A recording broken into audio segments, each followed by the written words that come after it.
up by 15%. You can use athletics to help you bridge the gap to the rest of the university. You can use athletics to build those relationships, those personal relationships. People relate to that. They want to relate. I've seen people who don't know Myron Roll, Roland Garrett, or Joe O'Shea say, I want to help. I want to give some money. I want to do this. I think that's important to understand. What are some of the factors, I guess, that affect whether or not you're going to have a successful program? Well, with athletics, and I hate to say it, but in all honesty, you need to win. You really do need to win.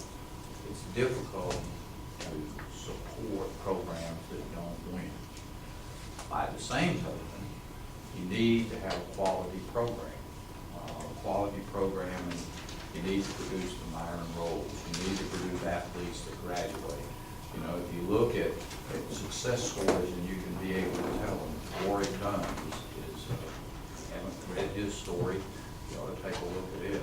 Warwick came to Florida State as a young man, I guess about 19 years of age. His mother was a police officer that was killed in the line of duty. He wound up being the breadwinner for, I think, 8 other children while he was at FSU. And upon graduating, he was drafted, I think, to play for the Tampa Bay Bucks, and set up a program to build housing for single mothers. I think he's built something like 40-something houses around the nation. Derek Brooks, another outstanding athlete at Florida State, played pro ball, set up a group called the Brooks Bunch, a group of underprivileged kids, and he brings them to Florida State and other universities and says, you know, you can do this also. So those type of success stories, not just on the field, it's just winning, it helps. You gotta, if you can be on TV on Monday night when nobody else is playing, that's a great place to showcase not only the university, but to showcase the Warwick Dunns, the Garretts, Brooks, whatever. I think the other problem that you have, in fairness, you know, is the whole NCAA. You've got to have a quote clean program. During my tenure at Florida State, I had 3 run-ins with the NCAA. 1-2 lost 1. That's the best way I can explain it. The first one was in 1967 when I was a senior at FSU. I know most of you weren't alive by then, but before it exists. We were playing Penn State in the Gator Bowl. Problem was I was ineligible. If you would have looked at me as a freshman, you'd have said he was ineligible because of his GPA. The reality was that I had redshirted, graduated on time, and played my senior year as a graduate student.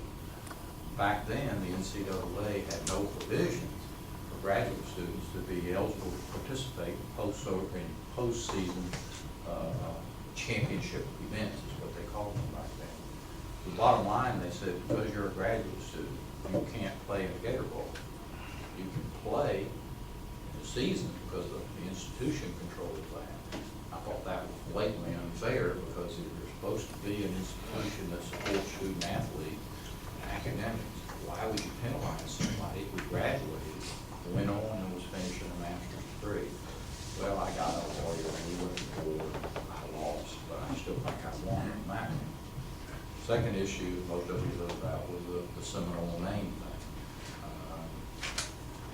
To me, that's a decision between an institution and, in this case, it happened to be the Seminole tribe. If both of us were in agreement that that was the right thing to do, and that's what we wanted to do, we had formed a partnership that wasn't any of their business. In this case, the students actually voted for the Seminole name back in 1954, and we had a long-standing relationship. So we went to war over that one, and I guess they eventually acquiesced, Florida State and Seminole tribe. I think subsequently some others have gone the other way. And of course, the last one was the whole issue of grade, or I guess you'd call it a cheating scam. My issue with that was I think some students made some mistakes. There's no doubt about that. but to penalize coaches who had no role, absolutely no role, and even in the report the NCAA produced, said they had no role in it, to penalize them for something a faculty member did and a student did that the coach didn't even know they were taking the class, just didn't make any sense. But it wasn't so much that we were right as an institution. We made a mistake. And our students made a mistake. The one group who didn't make a mistake was the coaches in this case. There was no contrived deal to figure it out. So we went to war over that one, and that one didn't come out quite like I'd like anyway. It made no sense to me how you can take away the wins, but you don't take away the losses. I don't quite understand how the batting averages are calculated for games that you take away in baseball. The one-loss record of the pitcher is taken away. But, you know, it just doesn't make any sense. So, but the bottom line is people believe that you don't have a program that's an active program, that's a playing by the rules program. It's going to hurt you in some ways. The final issue I think you have to be aware of is the economy. There's no doubt that the downturn that we've had, it's been difficult to raise funds. It's going to be difficult. This economy is not going to turn around quickly.